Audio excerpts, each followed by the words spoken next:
uh, the Bigelsens' work, Adam and Josh Bigelsen, of course, all based off their father, Harvey Bigelsen. They have a large emphasis on the emotional component as well, and not just of cancer, but of all disease. And, something that they talk about is that the emotional infraction, the scar, is what allows the body to hold on to toxicity. So unless you have that emotional component to the body, your body physically cannot store toxins, whether it be heavy metals, whether it be glyphosate, whether it be whatever it may be.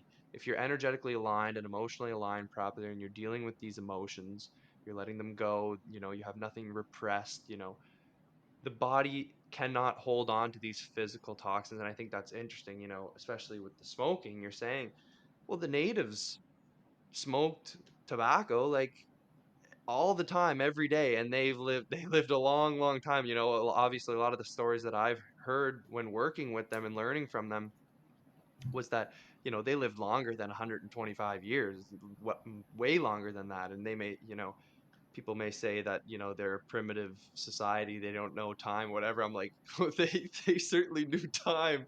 They had a great understanding of the natural cycle, so I'm sure they knew how many years somebody lived and these stories passed down. But anyways, I just think that's really interesting that it's like that the emotional component is holding on to this, is what allows the body to hold on to the toxicity. I don't know if you've considered that at all either, or...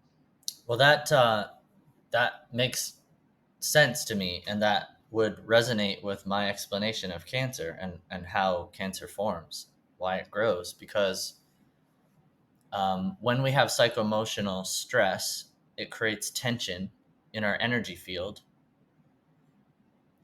And our energy field is a very real thing, even though we can't touch it and it's not a physical thing. Our energy field is what contains our emotions. So obviously, the energy of anger is a very real thing. Like, a few people are going to disagree with that. The energy of fear is a real thing. The energy of guilt, of shame, of happiness, of joy, of freedom is all energy, and it's permeating our body, and it flows. And when it's flowing, we're healthy. When it gets constricted because of suppressed emotions, for example, or because of chronic psychoemotional stress, then our energy field starts to get impacted because we're being impacted emotionally. And that causes constrictions, which affect our physical body. That energy field affects our physical body in a massive way. So if there's a restriction in our energy field, it will show up as a restriction in our physical body as well. And that restriction slows the movement of the physical stuff in that area.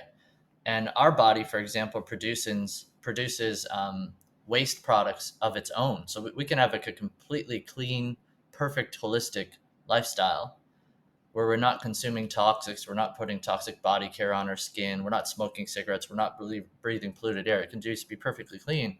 But our body still actually contains its own waste products, right? Because of our cellular metabolism.